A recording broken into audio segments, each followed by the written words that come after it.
teman-teman Fitri Asli Channel, ketemu lagi sama aku Fitri. Aku sekarang udah selesai liburan, udah capek, lagi duduk, lagi nunggu waktunya kurang setengah jam lagi. Sekarang udah pukul, aku lihat HP dulu, 7.30, jadi setengah jam aku nunggu waktu pulang masuk ke rumah.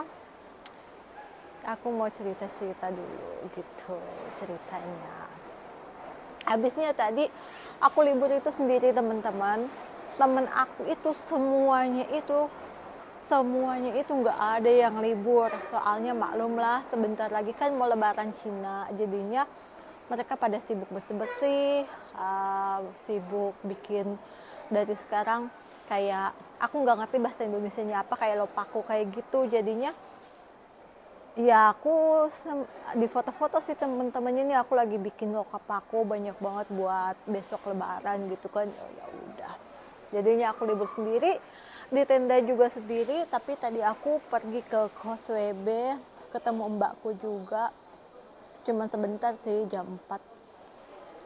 Pergi ketemu temen juga sebentar doang, temenku juga lagi ketemu kakaknya, jadinya cuma sebentar. Aku cuma cerita kayak gini, cerita aja ya, ngisi waktu kosong. Banyak banget yang tanya, kan aku kan jandanya, dari anak aku umur 6 bulan sampai sekarang anak aku udah jalan 14 tahun, aku belum nikah gitu kan. Kenapa aku belum nikah juga? Dulu itu waktu awal jadi janda itu, aku tahun berapa ya awal jadi janda, aku juga lupa. Anak aku itu awal jadi janda kalau nggak salah 2010 bulan Desember. Anak aku kan Juni 2010, umur 6 bulan anak aku meninggal suami aku. Jadinya Desember 2010 aku jadi janda. Terus aku putusin buat kerja ke Jakarta, tepatnya aku di Tangerang.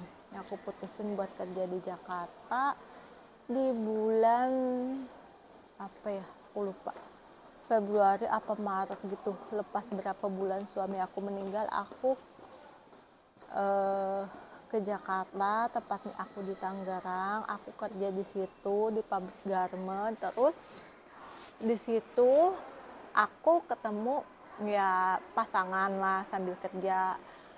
Di situ aku pacaran, itu dia pacar pertama aku selama aku jadi janda. Selama 8 tahun aku pacaran sama orang beda agama gitu. Kenapa aku nggak nikah gitu. Terus udah selesai lah, pokoknya selesailah hubungannya.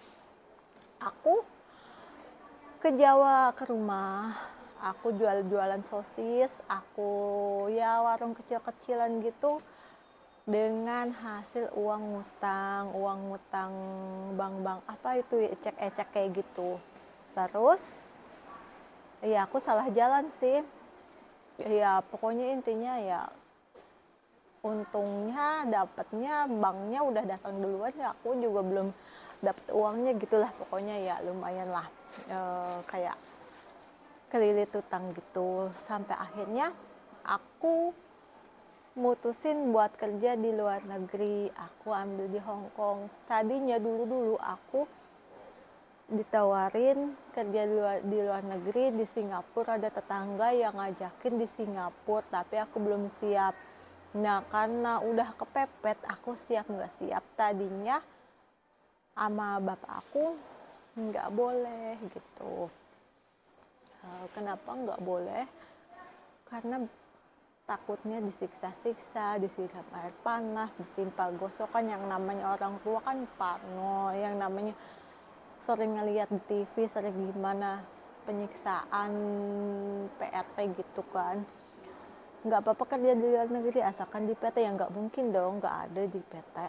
Terus aku jelasin ke bapak aku, ya kalau di desa kayak gini matingkan hidup tak mau, ibarat kata amit-amit sampai dapat majikan yang kayak gitu, aku disiram air panas, aku ditimpa setrika, aku di ibarat kata sampai mati pun gitu aku siap tadinya gitu kan, selagi aku masih di jalan apa sih, hukum-hukum ilegal gitu, ilegal apa ilegal pokoknya dengan peraturan, pastinya mungkin pikiranku kalau aku suatu saat apa itu mati pun bakal ada kayak jaminan-jaminan kayak gitu, nggak apa-apa lah orang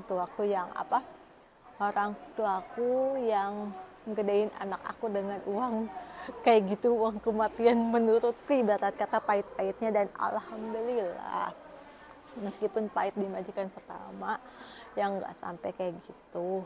Orang sini juga takut tentang main tangan.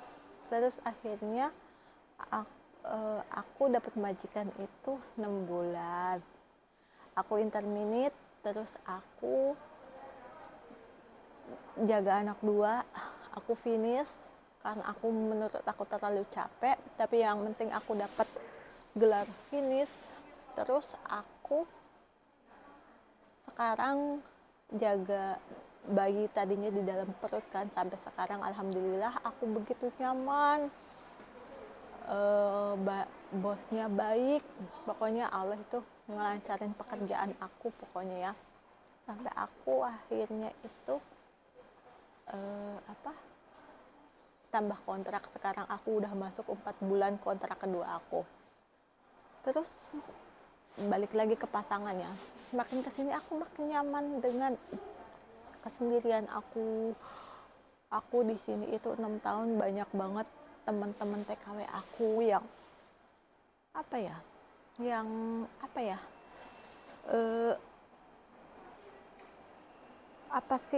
dia punya masalah sama suami, dia punya masalah sama mertua, dia punya masalah sama kakak ipar, dimana misalnya ini maaf ya, nggak semua laki-laki kayak gitu mungkin, tapi aku belum pernah ngelihat di depan mata aku, temen aku sendiri belum pernah ngelihat itu, belum pernah gitu. Mungkin nggak semua ya, pastinya nggak semua, takutnya nanti aku dihujat. Itu kebanyakan itu suaminya itu ngandelin istrinya, terus kebanyakan itu mertuanya ngandelin menantunya karena kerja jadi TKW, dengan dalil gini, misalnya mertuanya itu enggak dikasih jatah, tapi dikasih jatah itu orang tua kandung. Misalnya aku ngasih orang tua kandung itu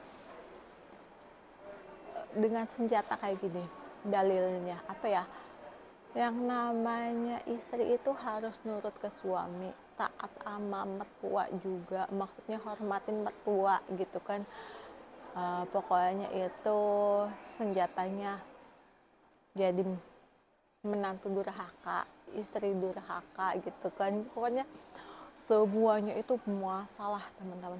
Semua teman aku selama punya suami, selama punya mertua itu masalah. Jadi aku sampai ada yang udah nikah setahun 2 tahun, dia kan temen aku jadi TKW, nikah setahun 2 tahun balik lagi ke sini, akhirnya cerai gitu. Dia nyesel, kenapa aku nggak jadi janda aja, ngapain aku harus nikah lagi gitu, dia nyesel. Terus banyak, nggak cuma 1, 2, 3, 4, 5 gitu. Makanya mendingan jangan nikah, pikirin semuanya itu sama manfaatin kita, maksudnya mertua juga ngandelin gitu, daripada ngempanin mertua dengan dalil entah menantu durhaka, mendingan nggak usah punya suami atau punya mertua gitu. Terus gini, iya, aku berpikir daripada nanti aku dimanfaatin sama suami aku mau kirim ke anak aku harus melalui perantara suami aku, terus jatah buat orang tuanya, belum nanti iparku, adik ipar apa kakak ipar minjem uang dan akhirnya nggak dibayar gitu kan. Oh iya, mendingan aku sendiri aja, kata aku gitu kan. Aku happy, yang penting aku happy, nggak yang penting cuman aku, yang penting aku, keluarga aku happy, sehat, hidup cukup, udah alhamdulillah aku. Dan percaya nggak teman-teman, dalam doaku itu aku udah berapa tahun aku nggak pernah yang namanya doa itu minta pasangan. Dan terakhir itu nggak tahu berapa tahun aku minta, kalau nggak lebih baik mendingan kalau cuma menyusahkan aku, keluarga aku, anak aku jadi korban kayak gitu, mendingan gak usah dikasih pasangan gitu kan. Udah sampai sekarang aku nggak pernah. Dan aku minta orang tuaku pun ngedoain, cukup ngedoain aku, jangan ngedoain semoga aku dapat pasangan yang mapan, yang tanggung jawab, yang nggak usah ngedoain anak orang yang gak jelas nih, doain anaknya sendiri, kata aku gitu. Dan akhirnya orang tua aku, iya juga ya, ngapain ngedoain, yang penting godain anaknya sendiri, dilancarin rezeki, senang, bahagia, sehat, udah kayak gitu, udah cukup. Enggak kepengen, udah nggak tertarik lagi gitu. Jadi teman-teman, kalau ada yang bilang apa ya, apa ada yang deketin, kalau dibuka apa inboxnya, aduh ya gitulah, ada aja. Terus ada beberapa orang yang nembung udah ke orang tua, terus nembung ke aku juga di inbox gitu kan. Dia bilang suka, cinta, inilah itulah, inilah itu. Menurutku gini teman-teman, menurutku ya,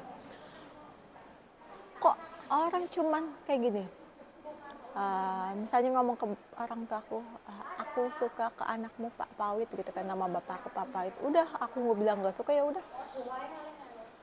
Menurut aku ya, kita itu kan ya adalah perjuangannya gitu kan. Dia kalau emang mau sungguh-sungguh gitu kan ngedeketin keluargaku lah, ibarat kata rumahku di situ gitu kan, dia juga deket ya, ngedeketin orang tua, ya ke rumah bawa kopi apa teh, terus anak aku dikasihlah 10.000 gitu kan, ibarat kata gitu, tiap nggak usah setiap hari, malam minggu gitu datang ke rumah orang tua, silaturahmi, cuman bawa tentengan kopi teh, anak aku dikasih 10.000, itu orang tua aku udah dulu pasti ngeluhin, Pit ini baik.